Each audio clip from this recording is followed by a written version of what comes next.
স্বামী স্ত্রীর সম্পর্কটা ঠিক তখনই টেকে যখন ভালোবাসার চেয়েও বেশি থাকে বোঝাপড়া।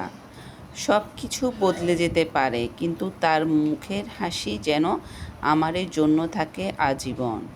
জীবন সহজ নয়, কিন্তু সে পাশে থাকলে সব কঠিনতা হালকা হয়ে যায়। ঝগড়া যতই হোক, দিনের শেষে একটু ভালোবাসা কমে না। তুমি শুধু স্বামী নও, আমার সবচেয়ে আপন বন্ধু। বিয়ে মানে নয় শুধু একসাথে থাকা, বরং একসাথে বাঁচা, হাসা আর কাঁদা। এক কাপ চা, একটা হাসি, আর তুমি, জীবন সুন্দর।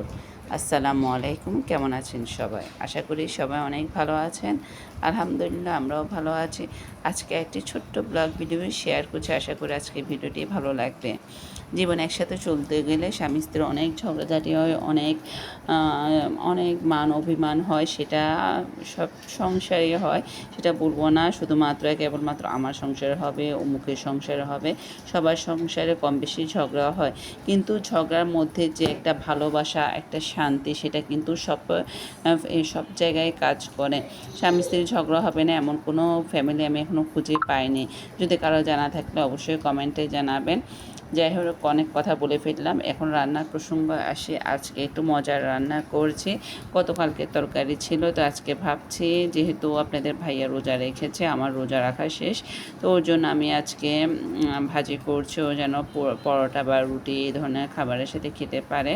এখানে বরবটি দিয়ে আলু দিয়ে একটু ভাজি করছি, ভুনা ভুনা করে ভাজি করব। আর এখানে পাবদা মাছ রান্না করছি, আর আমার পাবদা মাছ পছন্দের মাছ, তো আমি মাছটা প্রথমে ভালো করে ডলে তারপরে ভালো করে একদম হলুদ লবণ দিয়ে ক্লিন করে তারপরে রান্না করেছি। আর মাছ ধোয়া যদি ভালোভাবে না হয় তাহলে মাছটা খেতেও ভালো লাগে না। যাই হোক, আলহামদুলিল্লাহ আজকে দুপুরে রান্নাবান্না এগুলো করলাম, আর সাথে আগেরও তরকারি ছিল, কাঁঠাল বিচি দিয়ে গরু মাংস রান্না করেছি, সেটাও রয়ে গেছে, কেন জানি বেশি খাওয়া হচ্ছে না। তো আজকের মতন এখানেই বিদায়। কেমন হয়েছে আজকের ব্লগটি অবশ্যই কমেন্টে জানাবেন। আর আজকে সন্ধ্যার নাস্তার জন্য, আজকে যেহেতু রোজা রেখেছি, পরোটা, নান, রুটি এই ধরনের খাবারের বাইরে থেকে এনেছি, কেননা আর বাসায় কাজ করতে ইচ্ছে করে না। যাই হোক, আলহামদুলিল্লাহ আজকের মতো এখানে বিদায়। আসসালামু আলাইকুম।